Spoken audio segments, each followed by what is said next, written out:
अस्सलाम वालेकुम। सेठी से सवाल के साथ मैं हूं सैयदा आयशा नाज, मेरे साथ मौजूद हैं नजम सेठी साहब। अस्सलाम वालेकुम।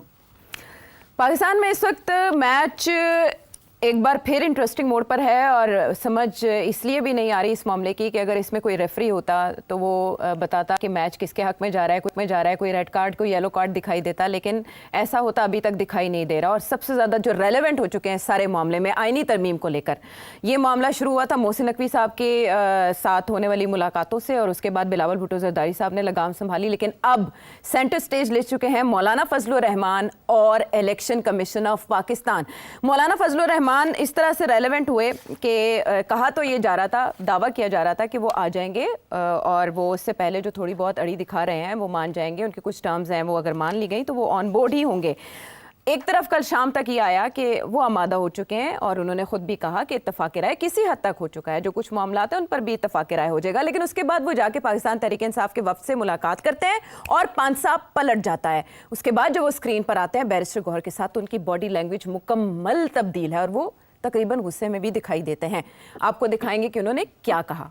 ऐसी रिपोर्ट्स मिल रही हैं, हमारी मुफाहमत के रवैये को हुकूमत जो है वो उसको आसान नहीं ले रही। हमारे साथ एक तरफ मुज़ाकरात चल रहे हैं, दूसरी तरफ हमारे पार्लियामेंट के अराकीन को हरासा किया जा रहा है, अगवा किया जा रहा है, धमकियां दी गई, रिश्वतें पेश की गई। हुकूमत ये ओछे हथकंडे इस्तेमाल करना चाहती है तो फिर हम उनके साथ मजबूर होंगे कि मुज़ाकरात के प्रोसेस रोक दें और कोई रास्ता हमारे पास नहीं होगा। हम ये बदमाशी मानने को तैयार नहीं हैं। अगर आपका रवैया बदमाशी का होगा तो फिर हम भी अपना रवैया बदमाशी का जानते हैं। इसमें इरफान सिद्दीकी साहब ने कहा था कि एक दम होगा, कोई दम करेगा और ये आईनी तरमीम जो हैं वो फाइनल हो जाएंगी, लेकिन यहाँ पर तो लगता है कि किसी और का ही दम निकल रहा है। बैरिस्टर गौहर भी साथ मौजूद है। बैरिस्टर गौहर ने भी जो मीडिया से गुफ्तगू की आपको वो भी सुनवाएंगे। एक तरफ हम मुज़ाकरात कर रहे हैं, कमेटी में बैठे हैं, आगे बढ़ने की कोशिश कर रहे हैं, लेकिन उसी के साथ साथ हमारे जो MNAs है और हमारे सेनेटर्स है उनको अगर आप हरास कर रहे हैं तो ऐसे कानून साजी का और आईनी तरामीम का फ़ायदा क्या है। पेरीवान भी आपका है, ज़ोर ज़बरदस्ती भी आपका है, ये लोग भी सारे आप हैं। जैसे कानून चाहते हैं आप बना लें, फिर जैसे अगर आप कहते हैं कि यही तरीका है फिर हम उस प्रोसेस में शरीक नहीं होंगे। मुझे ये बताएं कि आज होने वाला है सेनेट का इजलास, वो भी कल के लिए मुलतवी हो गया। कैबिनेट में कहा जा रहा था कि मुसवदा मंजूर कर लिया जाएगा, जो 26 निकाती है सामने आया। अब 26वीं तरमीम के लिए 26 निकाती जो मुसवदा सामने आया है उसकी मंजूरी को कितने दिन लगेंगे मजीद? आयशा, आपको याद होगा कि मैं हमेशा ये कहता आया कि ये मामला तय नहीं होगा जब तक तय नहीं होगा। मतलब ये कि आखिरी दम तक ये लड़ाई झगड़े चलेंगे, मज़ाकरात चलेंगे, खाएंगे जाएंगे, और बिल्कुल वही हो रहा है। उसकी वजह बड़ी क्लियर है और मैं आपको बता दूं ताकि हम सिंपल टर्म्स में इसको देखना चाहिए। ओब्लिक गवर्नमेंट वो चाहती है कि इस वक्त जो अरेंजमेंट है ये कंटिन्यू किया जाए। अच्छा।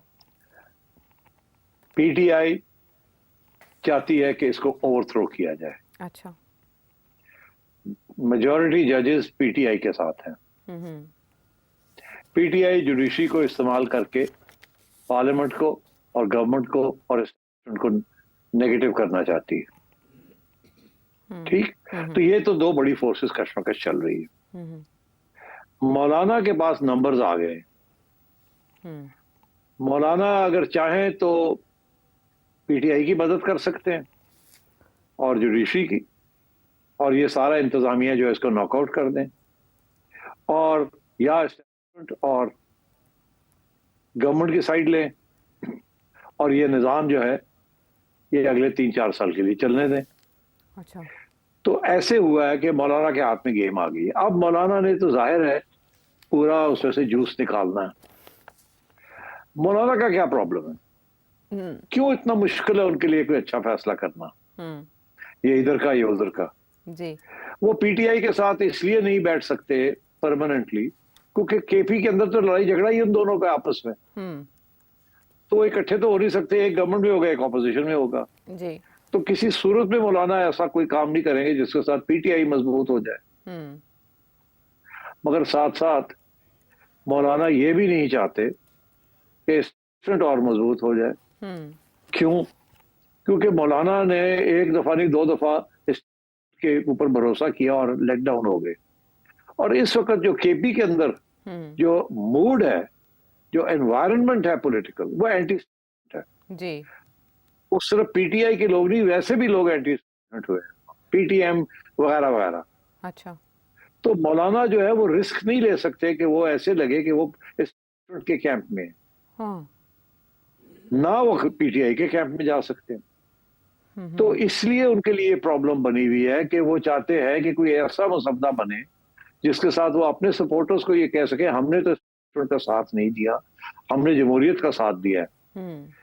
और ये भी नहीं कि वो पीटीआई को ऐसा कोई चीज करे जिससे पीटीआई जो है जुडिशरी के साथ दंदनाए और सारों को उड़ा दे, जिससे मौलाना भी जाएंगे। अच्छा। वो भी लगे जाएंगे।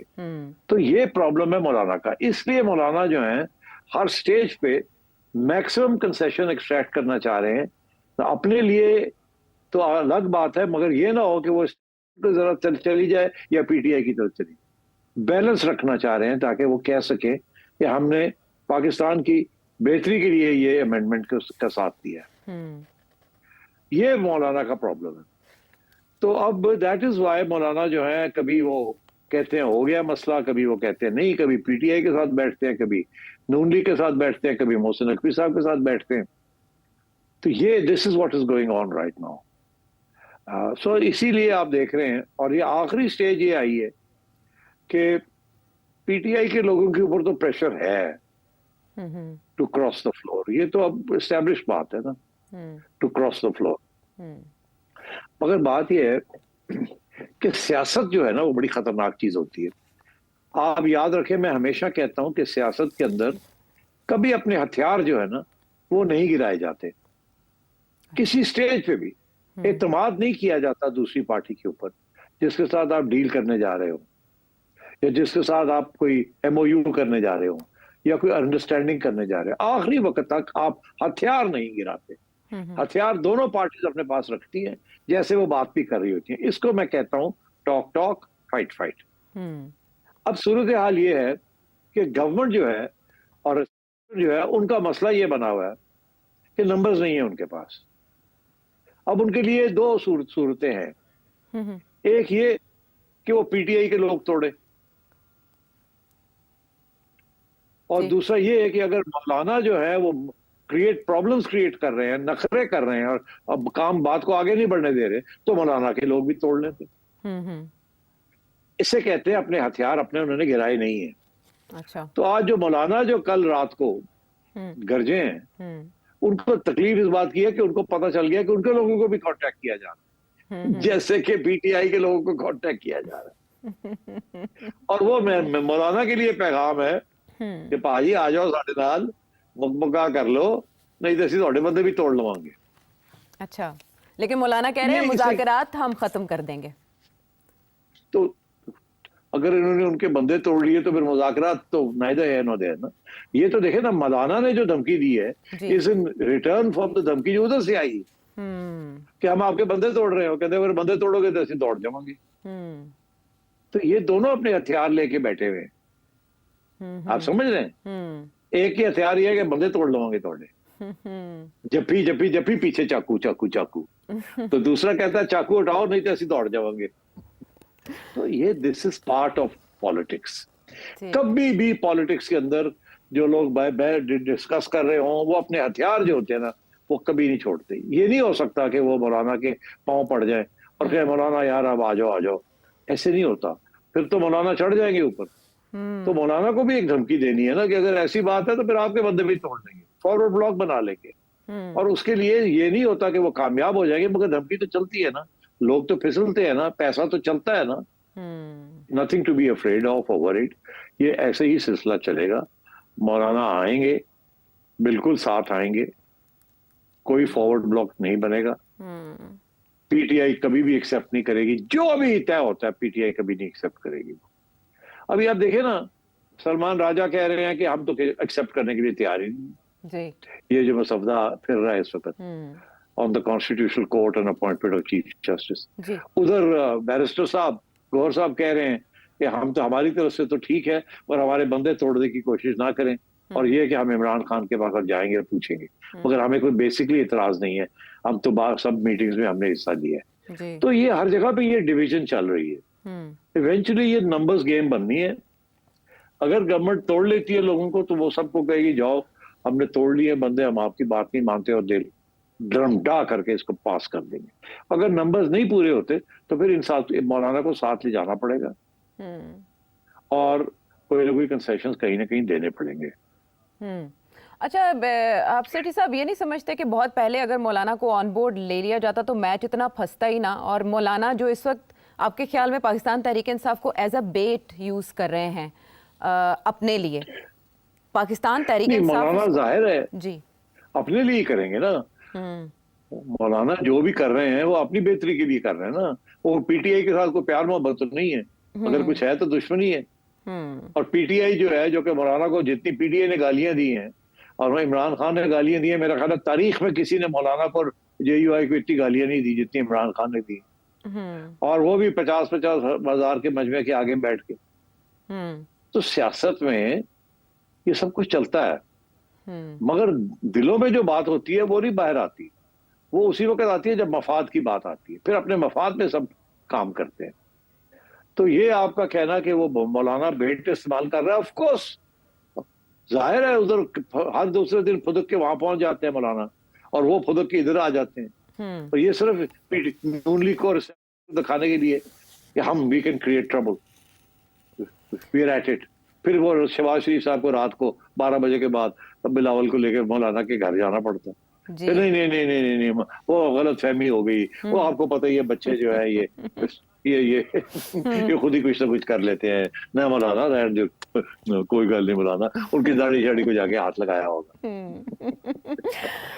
मगर मौलाना भी तो खेलेंगे ना, पूरी गेम खेलेंगे, वो आखिरी वक्त तक खेलेंगे। मगर मैं ये कह रहा हूँ कि आखिरी वक्त पे वो he will go with the government, but वो इस तरीके से ताकि ये लगे ना कि वो गवर्नमेंट के साथ गए हैं, ताकि ऐसे लगे कि उन्होंने जमहूरियत के लिए, आइन के लिए ये सब कुछ किया।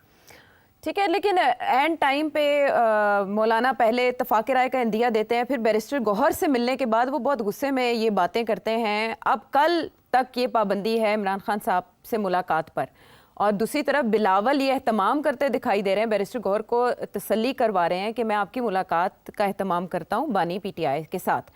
बानी पीटीआई अब इस सिचुएशन में आपके ख्याल में क्या माइंड अप्लाई करेंगे? बानी पीटीआई ने कहना कोई डील नहीं, नो डील, बॉयकॉट, एहतजाज, स्ट्रीट पावर, सड़कों पे निकलो, नहीं मानते हम इसको। That is what बानी PTI is going to say. अच्छा, मीनवाइल मौलाना फजलुर रहमान की जानिब से सिट साहब एक मशवरा दिया गया है कि जस्टिस मंसूर अली शाह की जो नेक्स्ट अपॉइंटमेंट है as chief justice of Pakistan, उसका नोटिफिकेशन इशू कर दिया जाए। अब देखें, काजी फायज ईसा साहब के जाना तो ठहर गया कि फुल कोर्ट का भी नोटिफिकेशन हमने देख लिया। क्या अब सिर्फ और सिर्फ बोन ऑफ कंटेंशन उनका नोटिफिकेशन ही है, वो आएगा तो मसला हल हो जाएगा? नहीं, नोटिफिकेशन आएगा। नोटिफिकेशन आना का मतलब है हथियार गिरा दिए गवर्नमेंट ने। अच्छा, जाहिर है अगर आप नोटिफाई कर देते हैं मंसूर अली शाह को, और आपके ज़हन में वो इस वक्त बहुत बड़े प्रॉब्लम बने हुए हैं तो फिर आपने तो हथियार गिरा दिए। ये सारा मामला जब तक अमेंडमेंट पास होगा, उसके बाद ये मंसूर अली शाह साहब का क्या स्टेटस होगा, काजी साहब का क्या स्टेटस होगा, याया साहब का क्या स्टेटस होगा, और अमीनुद्दीन साहब का क्या स्टेटस होगा, एंड एटसेट्रा, ये बातें फिर बाद में पता चलेगी once the amendment is pass. ठीक है, तो अभी यहाँ पर आप कह दें सिट साहब के इलेक्शन कमीशन का क्या स्टेटस होगा, क्योंकि आज के दिन की एक बहुत बड़ी डेवलपमेंट एक बार फिर सुप्रीम कोर्ट की तरफ से एक वजाहत का आना है कि सीएमए लेकर इलेक्शन कमीशन तकरीबन एक माह पहले सुप्रीम कोर्ट गया कि अब आप बताएं कि इलेक्शन एक्ट में तरमीम जो है वो प्रिवेल करती है, हम उसको इम्प्लीमेंट करें, या सुप्रीम कोर्ट की तरफ से जो ऑर्डर आ चुका है रिजर्व सीट्स के ऊपर वो प्रायोरिटी रखता है, वो तरजीह रखता है। लेकिन उसके जवाब में एक और वजाहत आई कि क्लैरिटी की ज़रूरत पहले भी नहीं थी, और अब जो सुप्रीम कोर्ट का ऑर्डर है आपको उसको इम्प्लीमेंट करने में ताखीर नहीं करनी चाहिए। इलेक्शन कमीशन अभी तक ना तो मखसूस नशिस्तों के हवाले से कोई नोटिफाई कर सका है और ना ही वो इम्प्लीमेंट कर सका है सुप्रीम कोर्ट के फैसले को। तो क्या करेगा इलेक्शन कमीशन? वो ये सवाल लेकर गए थे CMA के थ्रू कि आपने जो फैसला दिया उस पे इलेक्शन एक्ट में तरमीम आई कि रेट्रोस्पेक्टिवली अप्लाई होगा ये इलेक्शन एक्ट।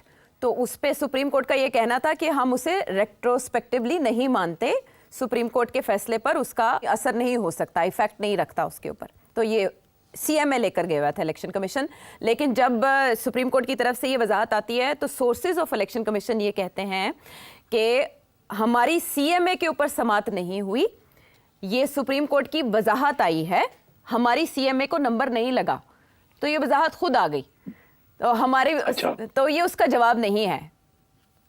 सो आप समझ ही जाएं कि इलेक्शन कमीशन नहीं मानता इस क्लैरिफिकेशन को। और अब मैं आपको और एक बात और कहता हूं कि ये 8 जजेस साहब ने तो खुद ही कर दिया ना ये नंबर लगाए बगैर जी। CMA के, जी। ठीक, उसकी हियरिंग तो नहीं हुई। अच्छा, अब काजी फायज ईसा साहब स्टिल चीफ जस्टिस, जी। ऐसे ही है ना? जी। पहले रजिस्ट्रार ने भी कोई इंटरवेंशन की थी, याद होगा आपको। जी। काजी फायज ईसा साहब याद- ने रजिस्ट्रार को लेटर लिख के पूछा था कि इससे पहले जो वजाहत आई थी जजेस की जानिब से उसकी समाअत कहाँ हुई और फिर वो सुप्रीम कोर्ट की वेबसाइट पर अपलोड कैसे हो गया। फिर रजिस्ट्रार का जवाब आया था उस पर। तो क्या अब भी काजी फायज ईसा कोई लेटर लिख के पूछेंगे? मैं ये कहता हूं आपके कि अगर तो काजी फायज ईसा साहब अब इसके अंदर फिर कूद जाते हैं, अच्छा। उनकी तरफ से कोई पेशकदमी होती है जिसका ताल्लुक इस क्लैरिफिकेशन के साथ है, तो इसका मतलब है काजी साहब अगले अरेंजमेंट जो आ रहा है उसका हिस्सा होंगे। अच्छा, स्टिल इन द गेम। और अगर वो चुप करके बैठ जाते हैं और इस क्लैरिफिकेशन को चलने देते हैं और किसी स्टेज पे भी अगले 6-7 दिन के अंदर आपने फेलो जजेस के साथ कोई इश्यू नहीं बनाते, तो फिर आप समझें कि इज गोइंग होम। ठीक है। और मीनवाइल अगर सेठी साहब इलेक्शन कमीशन मुअत्तल अराकीन को जो रिजर्व सीट्स पे मुअत्तल किए गए थे उनको बहाल कर देता है, तो ये भी एक जवाब होगा? बिल्कुल हो सकता है। ये मैंने पहले कहा था आपको कि इलेक्शन कमीशन कहेगा कि हमारा मसला अभी वही है और हमें स्पीकर ने ये ऑर्डर किया है और हम एक अलग हैसियत है हमारी, हम इशू कर देते हैं, ये सारी सीट्स दे देते हैं इनको। तो उसके साथ फिर ये होगा ना कि जाहिर है एक पिटीशन आ जाएगी कि जी ये इलेक्शन कमीशन ने जो कुछ किया ये इलीगल है, या ये जजेस खुद चेंबर में बैठ के इलेक्शन कमीशन को धर लेंगे, कहेंगे आ जाओ जी, आपने कंटेम्प्ट ऑफ कोर्ट किया।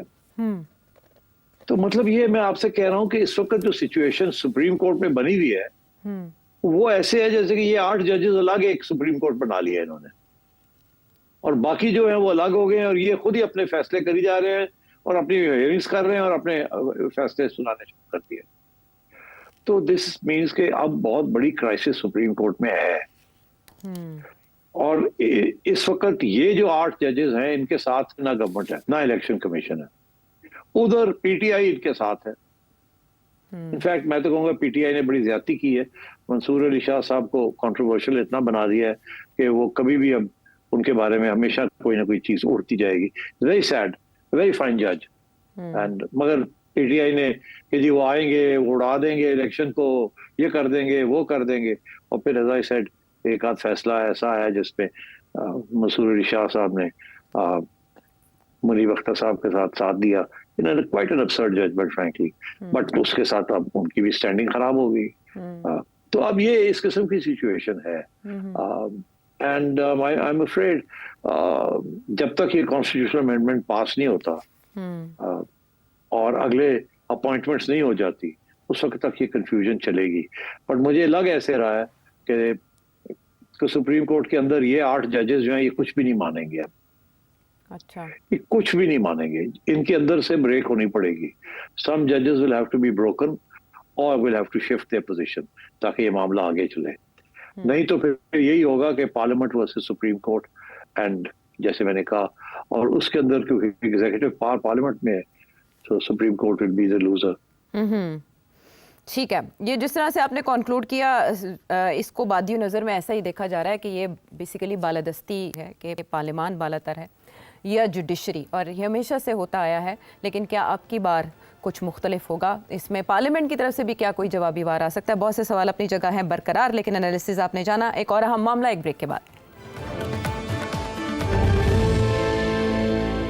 शो में साथ देने का शुक्रिया। और अब वो मामला जिसको लेकर पंजाब में सेक्शन 144 का निफाज किया गया, ये मामला कहाँ से शुरू हुआ, कैसे इतना बिगड़ा, ये आया है लाहौर हाई कोर्ट के रूबरू, जहां चीफ जस्टिस ने इस मामले की समाअत की और एडवोकेट जनरल पंजाब और आईजी पंजाब उनसे सवालों जवाब किए। और जो जवाब मिले उस पर इत्मीनान का इजहार लाहौर हाई कोर्ट की तरफ से chief justice Lahore high court की तरफ से नहीं किया गया। बड़े पर्टिनेंट क्वेश्चंस थे जो उठाए गए कि 2 दिन तक इनएक्टिव क्यों रही इंतजामिया और क्यों इस पर फौरी तौर पर एक्शन नहीं लिया गया, और लेट क्यों इस पर रिस्पॉन्स दिया गया पुलिस की जानिब से। और ये भी पूछा गया कि आपने वीडियोस को वायरल होने से रोकने के लिए किस अथॉरिटी से रब्ता किया, तो आईजी पंजाब ने बताया कि पीटीए से रब्ता किया गया। और इसके अलावा साइबर क्राइम को देखने के लिए सिर्फ एक इदारा है, यानी the helplessness of IG Punjab वो ये है कि वो सिर्फ एक इदारे के ऊपर रिलाय करके कोशिश कर रहे थे इस मामले को समेटने की। इसके अलावा उन्होंने ये भी कहा कि डाटा को अपलोड होने से रोकना आसान नहीं है। यहाँ उन्होंने बरतानिया की मिसाल दी। सेठी साहब, आप बरतानिया में बैठे हैं और वो फसादात जो बरतानिया में हुए ज़्यादा दूर की बात नहीं है। इस पे chief justice Lahore high court ने कहा कि आप वहाँ की मिसाल ना दें। तो चले मैं आपसे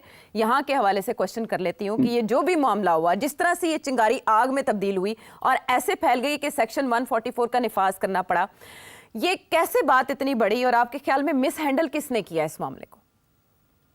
नहीं, मिस हैंडल तो खास नहीं हुआ, हैंडल हुआ, ब्रिलियंटली हैंडल्ड बाय पीटीआई। ये बनाना चाह रहे हैं बांग्लादेश, स्टूडेंट्स को निकालने की कोशिश, पूरी प्लानिंग के तहत ये हुआ। I have made a full investigation और सोशल मीडिया में बड़े पावरफुल हैं, सो दे यूज्ड इट। और स्टूडेंट्स, आपको पता ही है इस वक्त जो सिचुएशन है, नौजवान तबका इज ऑल प्रो पीटीआई, तो इसलिए this was a deliberate conscious planned attempt to create turmoil और स्टूडेंट्स को निकालने की कोशिश थी कि बांग्लादेश को रिपीट किया जाए यहाँ। That was the attempt. और so there is no doubt in my mind, कोई ऐसी चीज हुई नहीं मगर बनाई गई। अच्छा, अब सवाल ये तो मैं बड़ा क्लियर हूँ।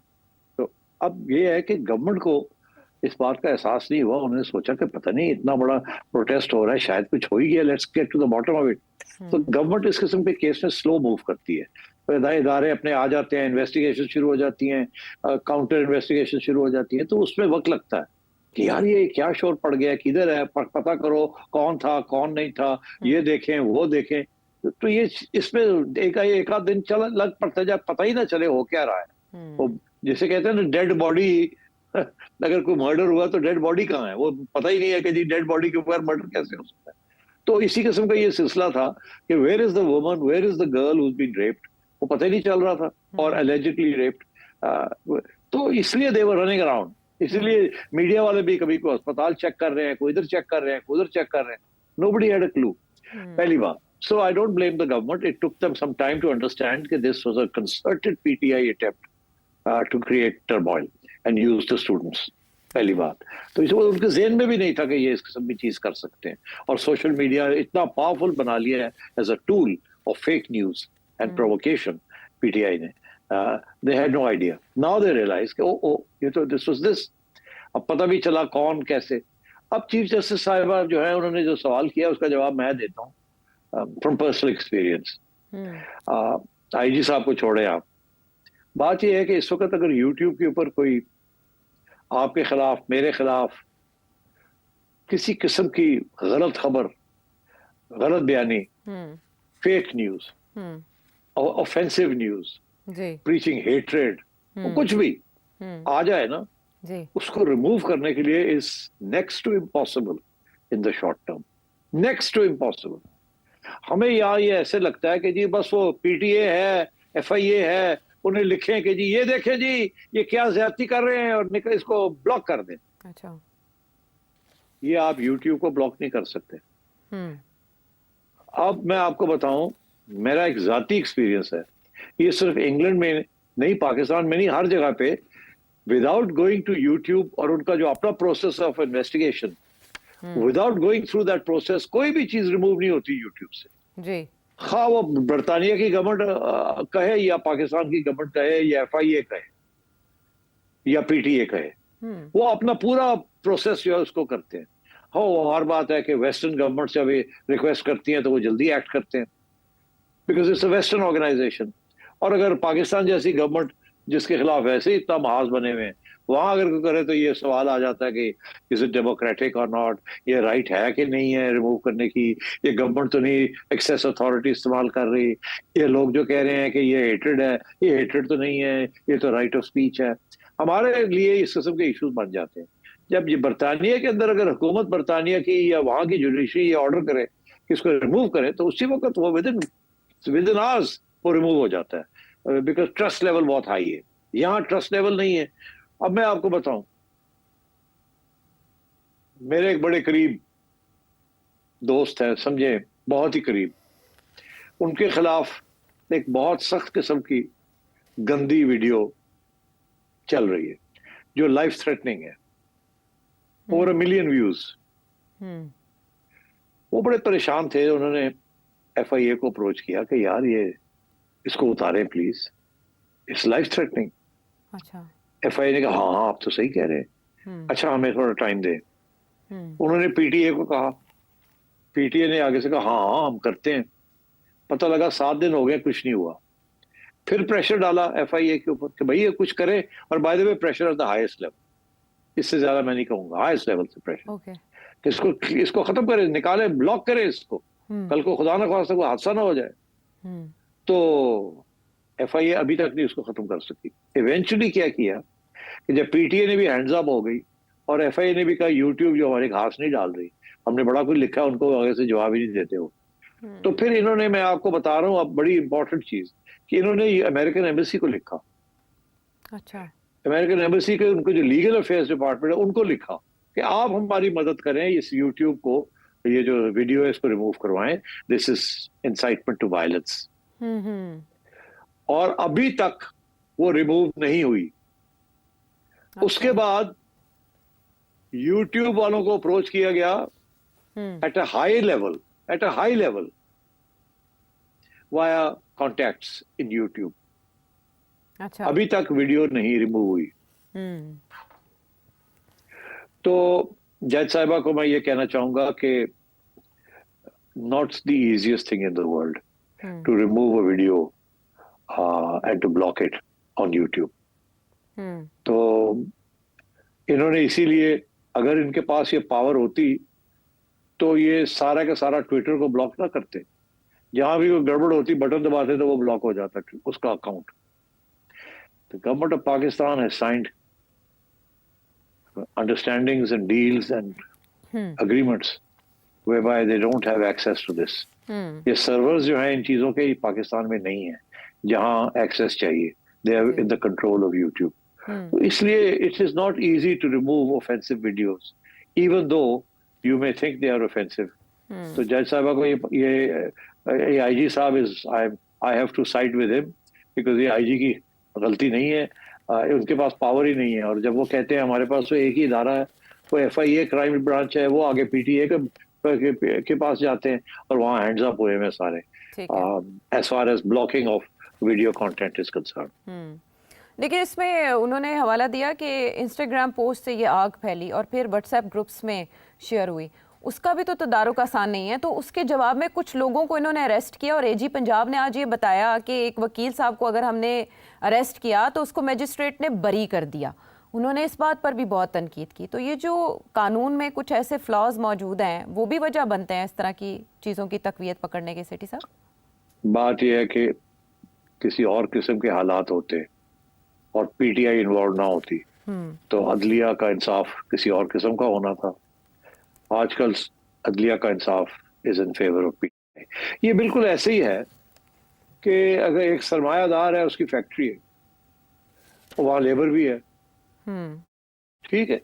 अब लेबर ने यूनियन बनाई हुई है, ठीक है, कानून के मुताबिक, ठीक है। अब लेबर यूनियन चली जाती है लेबर कोर्ट के पास कि जी हमारे ये राइट्स नहीं मिल रही, ये नहीं मिल रहा, ये नहीं मिल रहा।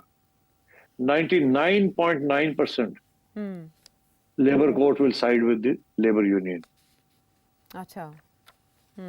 अनलेस आपके पास बड़ा तकड़ा वकील हो और तकड़े आर्ग्यूमेंट्स हो जिसकी एविडेंस आपके पास लंबी चौड़ी हो। अदरवाइज प्रीमा फाशी on the face of it labour court will go with the union. ठीक। तो ये उसी किस्म की बात है। आजकल की अदलिया will go with I am sorry to say this but ये एक हकीकत हो गई अब कानून और अदालतें जो है they are out of sync. जी, एजी पंजाब ने भी ये कहा है कि हम जिसे गिरफ्तार करते हैं वो अगले दिन हीरो बन जाता है, कुछ इसी तरह का इशारा उन्होंने भी दिया। तो अब chief justice Lahore high court ने इस मामले को लेकर फुल बेंच बनाने का इंदिया दिया है। मीनवाइल पंजाब हुकूमत की तरफ से भी बहुत सख्त इकदाम किए जा रहे हैं और वार्निंग्स वज़ीर आला पंजाब ने खुद आकर दी। तो ये है एक टेस्ट केस जिसको बुनियाद बनाकर आइंदा के लिए इस तरह के वाक़यात का सद्देबाब किया जा सकता है। अब देखना यह है कि लाहौर हाई कोर्ट इस बारे में। जी सेठ साहब।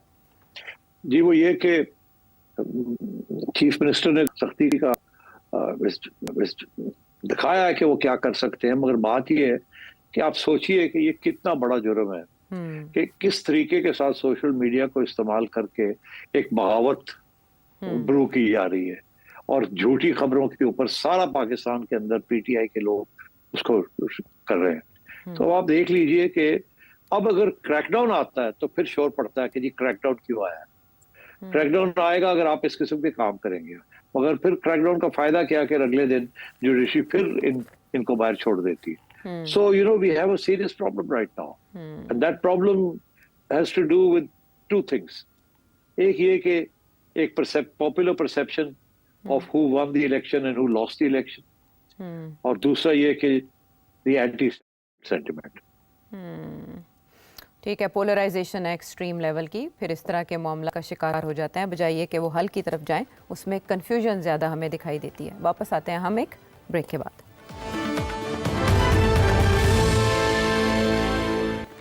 शो में अब शामिल करेंगे आपके सवाल और कराची से हैं काशिफ अली, क्या जानना चाह रहे हैं?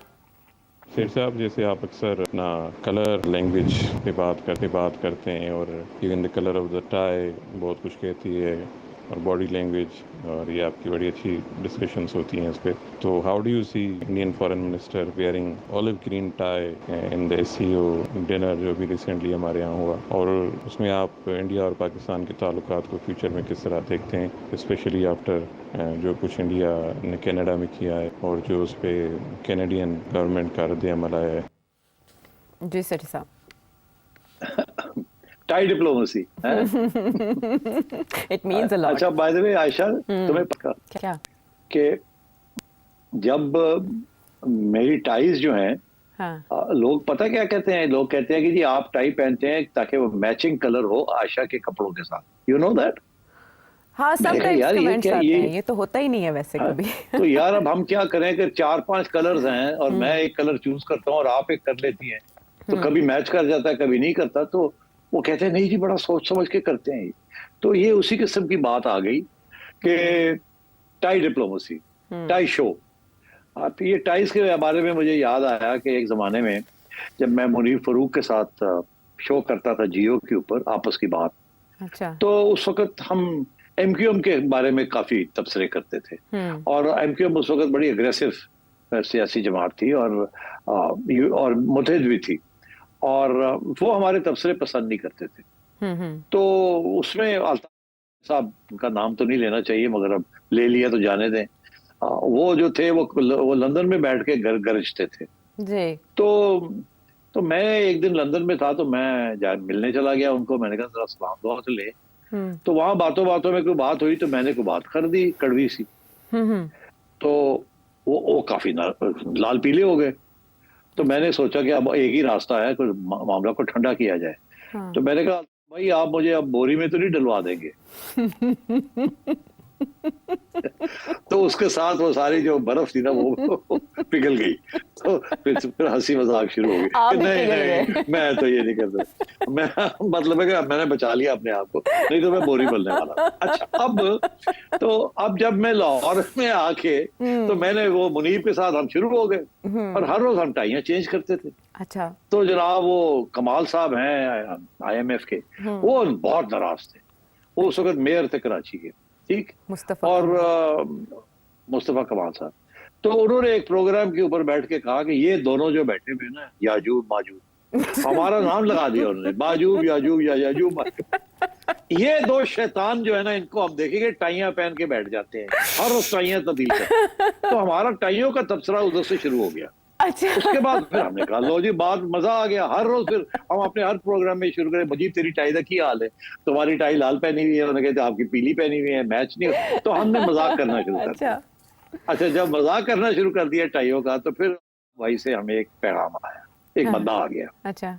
वो 4 टाइयां लेके आया हमारे लिए कि भाई नहीं, ये आपके लिए 4 टाइयां भेजी है और आप अब टाइयों का मामला खत्म करें। तो फिर तो वो टाइयां बहुत बड़ी महंगी टाइयां थी, वो 4 टाइयां आई। मैंने मुनीब को कहा पहली सिलेक्शन मेरी है, फिर सेकंड सिलेक्शन आपकी, मैं सीनियर हूँ। तो जो 2 मुझे पसंद थी वो मैंने ले ली, फिर 2 मुनीब ने ले ली। अच्छा। तो टाइयों से ये डिप्लोमेसी, शोज, ये सारी चीज याद आ गई। हाँ। Now to come back to the main question, कि मेरा ख्याल है ये ऑलिव ग्रीन टाई जो उन्होंने पहनी है, दिस इज ऑल्सो इम्पोर्टेंट। ये आपकी बात सही है, बिकॉज जब ये आए थे तो बड़े फ्राउन कर रहे थे और ऐसे लगता था कि स्टिफ अपर लिप और कोई बात नहीं होगी, ये होगा। और जब गए यहाँ से तो उनको जो जो जो जो बर्फ मेल्ट हो चुकी थी मियां नवाज शरीफ साहब की वजह से, और तो उसकी वजह से फिर ये, और जब उनको हॉस्पिटैलिटी यहाँ मिली है जिस तरीके के साथ, तो मेरा ख्याल है बहुत अच्छा इंप्रेशन लेके गए हैं यहाँ से और सॉफ्ट होके गए हैं यहाँ से। बिकॉज बेसिकली तो उनको मालूम है ना कि शरीफ ब्रदर्स जो हैं, ये जो नून लीग है, that is for peace with India, for normalisation. और इन्होंने पहले भी कोशिश की और इनकी अब भी कोशिश है, तो they give benefit of the doubt to Mian Nawaz Sharif. तो इसलिए मैं समझता हूँ कि the olive green tie could have been a small gesture of not conciliation but of softening. Okay, olive branch कह सकते हैं। I think you are right. बाकी आई अब ऑलिव ब्रांच, जब अब आप समझते हैं कि कनाडा वाली बात जो है, वहां कोई टाइयां वाइयां नहीं मिल रही। मैं आपको बता दूं, the Canadians are very angry, very very angry, and Indians के साथ इंडियंस ने बड़ी ज्यादती की है वहाँ यूजिंग कैनेडियन सॉइल। मगर you see they were doing it in Canada, they were doing it in America, they were doing it in the UK. और ये अजीत दोवल साहब की ये पॉलिसी रही है, उन्होंने पाकिस्तान में भी ये किया। और अब मेरा ख्याल है उन्होंने, there is protest from the advanced countries कि you can't do this sort of thing in our countries. So I think India is on the back foot. मगर वो जाहिर है वो अब अपने तरीके के साथ ही इसको हैंडल करेंगे। अब तो अभी तो Canadians are taking a very hard line and rightly so. ठीक है, लेकिन इसमें जस्टिन ट्रूडो का बहुत बोल्ड स्टांस समझा जा रहा है कि इंडियन डायस्पोरा और जो अक्सरियत में आबाद है इंडियंस की कनाडा में, उसके बावजूद उन्होंने जो हकीकत है वो सामने रखी और उसके बाद भारत को पसपाई पर, आर्जी तौर पर ही सही लेकिन पसपाई पर मजबूर तो किया है। इस तरह के और भी मज़ीद सवाल आपके हमारे पास मौजूद है। मोहम्मद इरफान खारी, कासिम लाखू, सईद अहमद, आप सब ने मुख्तलिफ मकामात से जो सवाल भेजे हैं, हम कोशिश करेंगे आने वाले प्रोग्राम्स में उन्हें हिस्सा ज़रूर बनाएं। अगले प्रोग्राम तक के लिए इजाज़त दें।